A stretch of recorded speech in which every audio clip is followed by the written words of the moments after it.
सच से सामना, the nation first पर मनोज मस्ताना के साथ। नमस्कार, मैं मनोज मस्ताना, आप देख रहे हैं मेरे यूट्यूब मंच। आपका बहुत बहुत स्वागत। दोस्तों, आज हम खबर में ही आपको स्पेशल लेकर के आ रहे हैं। ऐसे धाम ट्रस्ट पर आए हैं, जंगली बाबा धाम ट्रस्ट पर, जहां बहुत दूर दूर से लोग आते हैं। जंगली बाबा के बारे में बताया जाता है कि साईं बाबा का जब समाधि लिए थे, श्री साईं बाबा, उनके 8 साल बाद इनका समाधि हुआ था। जबकि अगर पावर देखा जाए और ये शक्ति देखा जाए तो जंगली बाबा की शक्ति बहुत ही ट्रेन रोकने तक की बात कही जाती है। अभी भी प्रभाव दिखता है। जैसे यहाँ पर बहुत सारे मरीज आते हैं, जो मिर्गी वगैरह के, वो यहाँ से ठीक होकर के जाते हैं। तो जंगली बाबा धाम ट्रस्ट के हेड सचिव है ना आप, डायरेक्ट प्रबंधक, हाँ, जंगली बाबा धाम ट्रस्ट के प्रबंधक राहुल उपाध्याय जी हैं। और इनसे हम पूरा यहाँ के बारे में समझने की कोशिश करेंगे। लेकिन उससे पहले आपको 2 मिनट में मैं ये बता दूं कि जंगली बाबा की समाधि 1926 में हुई थी। और 1926 में समाधि के बाद से इसी जगह पर, हम इसी लोकेशन पर, जो आप फ्रेम में देख रहे हैं मंदिर, ये बाबा की है। और हम मंदिर के अंदर भी जाएंगे तो आपको बाबा की फुटेज पूरा दिखाएंगे कि बाबा कैसे, उनकी मूर्ति है। और यहाँ पर लोग अक्सर आते रहते हैं। अभी एक बहुत बड़ा बाबा का शताब्दी समारोह मनाया जाना है, जिसमें वृंदावन के प्रसिद्ध कथावाचक पुंडरीक गोस्वामी जी महाराज आ रहे हैं उसमें कथा कहने के लिए। और हर साल यहाँ पर यज्ञ होता ही है बाबा के स्थान पर। तो पूरी हम बाबा के बारे में आपको विस्तार से बताएं। और सबसे पहले बाबा के बारे में जानना जरूरी है, जो कि हम सबसे पहले राहुल जी से पूछते हैं। राहुल जी, आपका बहुत बहुत स्वागत है हमारे चैनल पर। अब जरा बाबा के बारे में विस्तार से बता दीजिए। जी जी, बाबा का जन्म का अभी कोई उसका अनुमान नहीं रहा कि बाबा का जन्म कब हुआ, परंतु ऐसा माना जाता है कि बाबा की अवस्था लगभग 90 वर्ष के जब बाबा थे, तब उन्होंने इस शरीर का त्याग किया था और समाधि यहीं गढ़वाल में लिया था। बाबा ऐसे मूलतः यहीं पे समीप में एक रसना एक जगह है, वहां के समीप एक जाम गांव है। उस गांव के सेंगर छत्री वंश बाबा उत्पन्न हुए थे और जन्म से ही बाबा सिद्ध थे। उनको जैसे कहा गया ना, पूर्व जन्म में स्वया विद्या, तो बाबा के पूर्व जन्म से ही वो सिद्धता उनको मैंने प्राप्त थी। क्योंकि लोगों ने बहुत कहानियों के माध्यम से, उन लोगों ने साक्षात देखा है कि बाबा तमाम तरह की बाल्यकाल में लीलाएं किए। तो बाबा जन्म से सिद्ध थे और सिद्धता के कारण जो है आज उनकी इतनी बड़ी पराकाष्ठा है, उनके ज्ञान की, उनके ध्यान की पराकाष्ठा की। आज जो भी व्यक्ति समाधि में बाबा है, समाधिस्थ हो गए, लेकिन जो भी जिस कामना से व्यक्ति आता है, निश्चित उसकी कामना पूर्ण होती है। ये बाबा का बड़ा विशिष्टता रहा है जीवन में। और जीवन काल में, बाल्यकाल, और एक और बाबा की विशेष बने विशिष्टता हम आपको बताएं कि बाबा के अजान बाहों थे, घुटने से नीचे बाबा की बाहें थी। और ये जो है भगवान के महापुरुषों के लक्षण में ऐसा वर्णन आया है। हम लोग सुने हैं कि घुटने से नीचे जिनकी बाहें होती है महापुरुष की श्रेणी में आते हैं। जैसे महात्मा गांधी का, जी जी जी जी, महात्मा गांधी का था, भगवान प्रभु श्री रामचंद्र जी का था, उनका भी सुनने में आया, वर्ण शास्त्रों में वर्णन आया कि उनका भी अजान बाहु था। तो उस श्रेणी के बाबा रहे। और जो अष्ट सिद्धियां हैं, जिनको आप लोगों ने सुना होगा, अष्ट सिद्धि नवनिधि के दाता, हनुमान जी की चालीसा में, तो अष्ट सिद्धियां बाबा के अंदर व्याप्त थी। अष्ट सिद्धियां उनको प्राप्त थी। अष्ट सिद्धियों में जैसे हम लोगों ने वर्णन जो सुना है कि अणिमा महिमा चैव गरिमा लघिमा तथा प्राप्ति प्रात्यामिषत्वम वशिष्ठम चाष्ट सिद्धिया। ये जो अष्ट सिद्धियां हैं, अणिमा यानी कि शरीर को छोटा कर लेना, गरिमा बड़ा कर लेना, लघिमा हल्का कर लेना, ऐसा करके महिमा भारी कर लेना। तो बाबा के ऐसे रूपों को लोगों ने साक्षात अपने आंखों से देखा है। अभी कठोणा में बाबा का, जहाँ पे संत श्री जंगली बाबा जी का वहां तपस्थली है, वहां पे सरयू जी बहा करती हैं। तो लोगों ने देखा कि बाबा नदी को ऊपर ऊपर पार किए जा रहे हैं। खड़ाऊ बांधते तो बाबा नदी के उस पार चले जाते जी, मतलब पानी के ऊपर ऊपर। तो ये अष्ट सिद्धियों में एक सिद्धि आती है, जो हवा को, जो जैसे आप लोगों ने सुना होगा कि भगवान रामचंद्र जी 12 कलाओं से उत्पन्न हुए थे। हर एक मनुष्य में, हर एक जीव में कुछ ना कुछ कलाएं होती हैं, जिसमें भगवान रामचंद्र जी के पास 12 कलाएं थी। भगवान श्री कृष्ण परिपूर्ण अवतार में आए थे तो उनके पास 16 कलाएं थी। आप देखिएगा, मैंने कर्तुम अकर्तुम, मैंने जो कुछ कर सकते हैं हम लोग, वो भी ईश्वर करते हैं। जो नहीं कर सकते हैं वो भी ईश्वर करते हैं। और जो कोई नहीं कर सकता है वो भी ईश्वर करते हैं। वही सह ईश्वर, वही ईश्वर है। वही। तो वही परिपूर्णावतार में भगवान का प्रकट हुआ। तो वो जो कलाएं हैं, कलाओं के आधार पर श्रेणियां बनी हुई है, कौन किस श्रेणी का व्यक्ति हो सकता है। तो जो महापुरुषों की जो श्रेणियां होती हैं वो 8 कलाओं 9 कलाओं से उत्पन्न होते हैं लोग। जैसे विवेकानंद हुए, रामकृष्ण परमहंस हुए, संत श्री जंगली बाबा जी महाराज हुए, ऐसे तमाम आप जो है संतों को देखिएगा तो वो कलाओं से उत्पन्न होते थे। तो इस तरह के उनके अंदर कला थे। तो जैसे जब हम 5वीं कला में, 6ठी कला में, 7वीं कला में जब हम प्रवेश करते हैं तो हमको जल पर नियंत्रण हो जाता है, फिर वायु पर नियंत्रण हो जाता है, अग्नि पर नियंत्रण हो जाता है। तो बाबा जहाँ सुदिष्ट बाबा के आश्रम में रहा करते थे, सुदिष्ट बाबा जी के गुरु जी थे, उनके आश्रम में बाबा जब शिक्षा ग्रहण करते थे तो अंग्रेजों का शासन काल था। उस शासन काल में अंग्रेज जो है आ गए बाबा को किन्हीं कारणों से पकड़ने के लिए। तो सुदिष्ट बाबा अपने आंखों से स्वयं देख रहे हैं कि बाबा हवन कुंड में प्रवेश कर गए, अग्नि में जलता हुआ हवन कुंड था, उसमें बाबा प्रवेश कर गए। और जब अंग्रेज चले गए तो बाबा 3-4 घंटे बाद निकले उसमें से। तो बाबा को अग्नि तत्व पर नियंत्रण था। जल तत्व के भी हमने वर्णन किया कि जल के ऊपर चला करते थे। वायु, कोई भी आशीर्वाद लेने आता था। एक घटना घटी थी, एक जो है एक कन्या थी, वो बहुत सुंदर गाती थी। तो बाबा से लोगों ने कहा कि बाबा बहुत अच्छा गाती है। तो बाबा ने कहा कि अरे बिटिया तू थोड़ा सुनाओ तो गाना बढ़िया। तो उसने कहा कि बाबा मेरा जीव जो है पका हुआ है, मैं गा नहीं पा रही हूँ, मैंने ऐसे बोल नहीं पा रही थी। तो बाबा ने कहा कि नहीं तुम सुनाओ, तुम मेरी सुना दोगे तो निश्चित है कि तो जब जो गाना शुरू की तुम उसके सारे विकास, सारे दोष जो है जितने भी रोग थे सब समाप्त हो गए क्षण भर, ज्यादा समय नहीं लगा।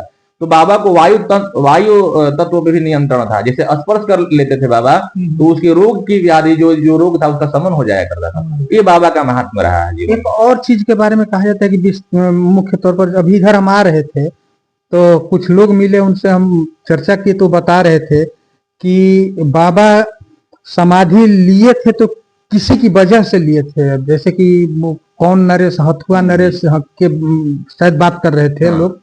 तो ये कहानी क्या है हथुआ? ये ऐसा है कि देखिए बाबा की क्योंकि जो सिद्ध होता है वो प्रसिद्ध नहीं होना चाहता है। जो प्रसिद्ध होता है वो सिद्ध नहीं होना, वो हो ही नहीं पाता है।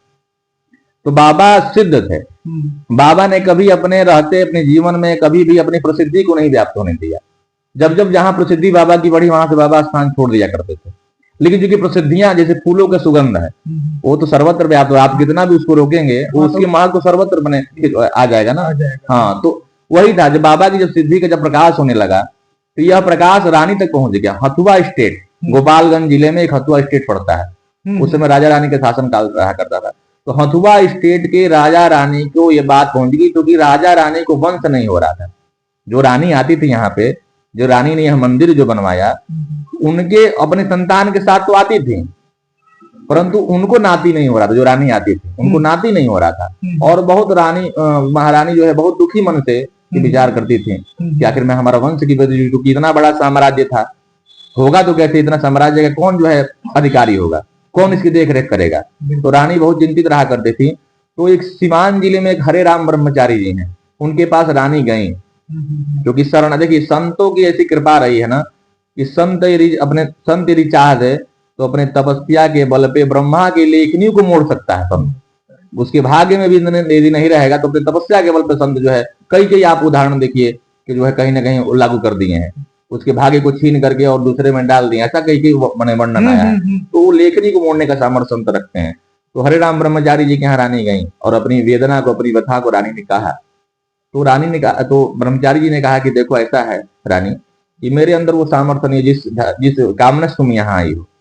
तो उन्होंने कहा कि बलिया जिले में एक ऐसे सिद्ध संत महात्मा है जो ये चाहे तो तुम्हारे इस भाग्य को बदल सकते हैं। जो तुम्हारा भाग्य है, जो दुर्भाग्य है, उसको भाग्य में, सौभाग्य में परिवर्तित कर सकते हैं। तो तुम वहां जाओ। लेकिन वो सामान्य संत नहीं है, देखना वो जो है बहुत हठी संत है और वाणी उनकी बड़ी तेज है। हो सकता है कि तुमको अच्छे से उनका व्यवहार भी ना पसंद आए, लेकिन तुमको इस पर विचार नहीं करना है।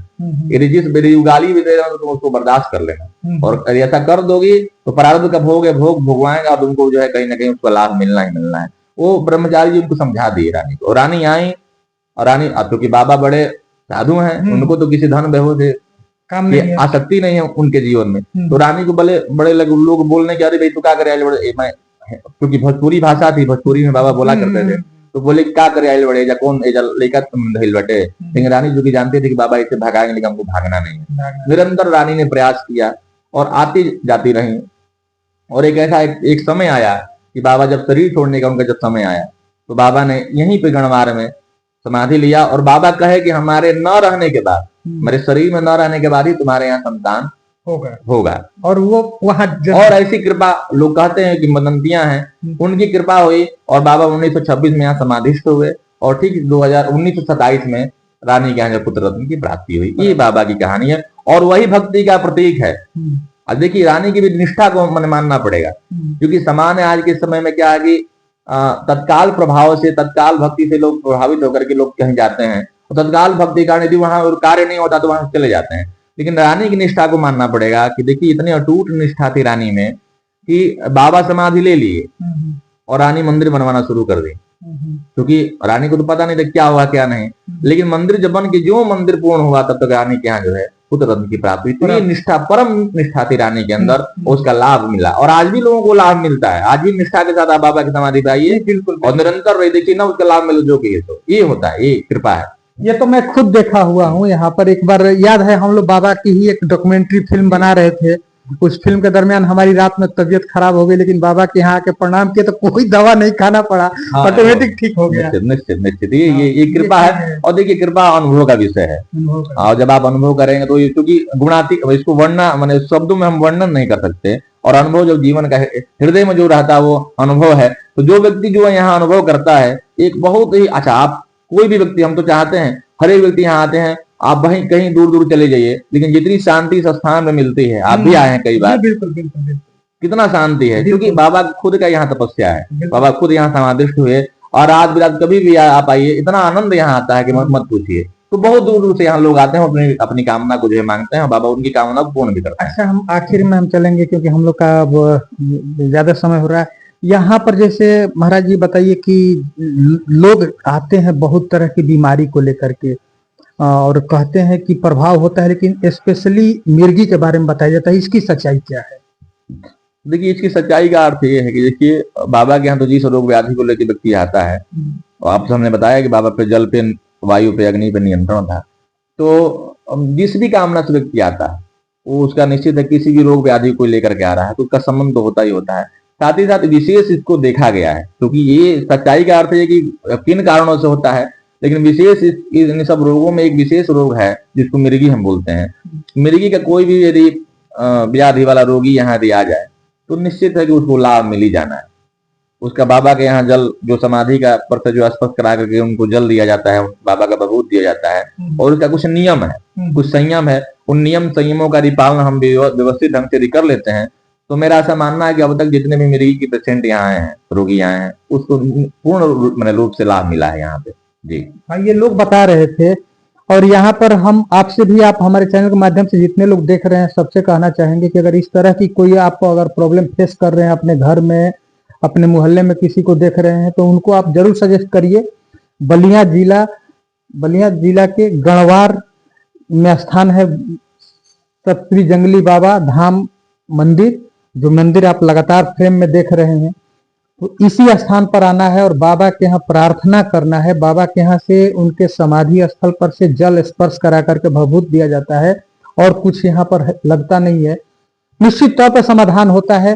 और यहाँ जो आस्था और विश्वास के साथ आएगा तो उसकी मन्नत निश्चित पूरी होती है। और एक चीज है जो हम इनसे चाहेंगे राहुल जी से कि महाराज जी हमारे बताएं। दूसरा और एक और यहाँ की स्थान की विशेषता है कि जो भी निसंतान है, जिसको संतान नहीं हो रहा है, संतान का अर्थ ये नहीं है कि हम केवल पुत्र ही हो। लोगों को एक भ्रम होता है कि संतान यानी कि पुत्र नहीं, संतान का मतलब कोई भी हो, पुत्र हो पुत्री हो। तो जो भी निसंतान है, जिसको संतान नहीं हो रहा है प्रभु, तो निश्चित रूप से यहाँ आने पर वही जल भभूत का प्रयोग करके कामना से कर दिया जाता है, तो उसको संतान हो जाता है। जी, उसका तो प्रत्यक्ष प्रमाण हाथ हुआ, उसी का प्रतीक है यह मंदिर। तो वो प्रतीक का जो मंदिर है वो आज भी वो धारणा, वो विश्वास, वो व्यवस्था यहाँ चली आ रही है आज भी। बहुत आप देखिए, धनतेरस पे जब बाबा का जब मेला लगता है तो उस मेले में पता नहीं कितने लोग यहाँ पर आकर के सतनाम भगवान की कथा श्रवण करते हैं। उनकी मनौती होती है कि बाबा ऐसा मेरे संतान हो जाएगा तो मैं आकर आपके दरबार में कथा श्रवण करूंगा या करूंगी। उस तरह के जो भी, तो आप धन आदि इसका प्रमाण जानना है तो धनतेरस पर आइए, मेला लगता है उस दिन देखिएगा पूरा मंदिर प्रांगण भरा रहता है। किस मनौती से?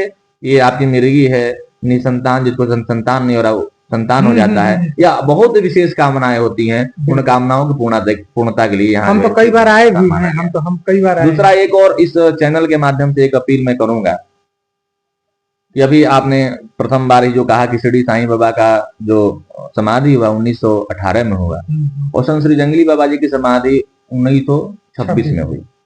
तो अब यह वर्ष आ गया है 2026 में हम लोग बैठे हैं आज के दिन, और धनतेरस के दिन बाबा की समाधि हुई थी।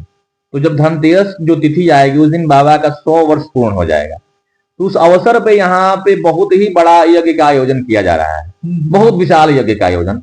यज्ञ हरिहरात्मक महायज्ञ होगा, कुंड बहुत सारे यहाँ रहेंगे, और अनेक ब्राह्मण भी यहाँ विद्वज्जन रहेंगे। साथ ही साथ उस यज्ञ की सबसे बड़ी विशिष्टता क्या है, उस यज्ञ में राधा रमन मंदिर की जो ट्रस्टी है, वृंदावन में जो मंदिर है राधा रमन मंदिर, उसके जो ट्रस्टी हैं, जो मुख्य हैं, पंडित पूज्य पुंडरीक गोस्वामी जी महाराज, उनका श्रीमद् भागवत कथा उनके श्रीमुख से हम सब रसपान करेंगे।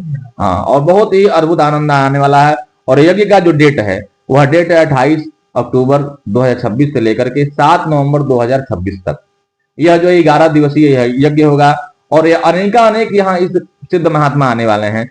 हो सकता है जीयर स्वामी जी का भी इस कार्यक्रम में आगमन हम लोग जाकर निवेदन किए, शंकराचार्य जी का भी आगमन होने का जो है योजना बन रहा है। तो यहाँ एक प्रकार का महाकुंभ लगने वाला है। तो सभी क्षेत्रीय जनताओं से, जो भी इस चैनल के माध्यम से जो आपकी वीडियो देख रहे हैं, मैं चाहूंगा कि उस कार्यक्रम में आप लोग जहां कहीं भी रहें, इस कार्यक्रम में अपना एक समय निकाल करके निश्चित इस कार्यक्रम में उपस्थित होने की कृपा करें, और आए और निश्चित आप बाबा का आशीर्वाद दें। यहाँ पर निश्चित तौर पर आप आस्था और विश्वास के साथ आएंगे तो आपकी मन्नत जरूर पूरी होगी, क्योंकि ये एक बार नहीं बार बार आजमाया गया है। जैसा कि महाराज जी ने भी पहले बताया कि हथुआ महारानी आती थी और बाबा समाधि ले लिए, लेकिन उनको विश्वास था। समाधि के बाद उन्होंने मंदिर बनवाना शुरू कर दिया, और मंदिर जैसे तैयार हुआ तैसे उनके घर में पुत्र रत्न की प्राप्ति हुई। तो ये विश्वास ही था। और यहाँ पर जो भी विश्वास लेकर के आता है जंगली बाबा के धाम पर, उसकी मन्नत निश्चित पूरी होती है। और सब विशेष गुजारिश ये है कि आप इस यज्ञ का हिस्सा जरूर बनिए, जो धनतेरस पर शुरू हो रहा है। जिस रोज बाबा की शताब्दी समारोह मनाया जाएगा, उसी दिन 100 वर्ष बाबा का समाधि का पूरा होने वाला है। तो आप लोग इस यज्ञ में भरपूर लुत्फ उठाइए महाराज जी पुंडरीक गोस्वामी जी के कथा का, और बड़े बड़े देश के संत महात्मा साधु जो आ रहे हैं उनसे मिल करके आप उनका दर्शन कर सकते हैं, बाबा से अपनी याचना प्रार्थना कर सकते हैं। पूरी मन्नत आपकी निश्चित तौर पर पूरी होगी। और एक बार अंत में आप बोलिए श्री जंगली बाबा की जय। संत श्री जंगली बाबा की जय।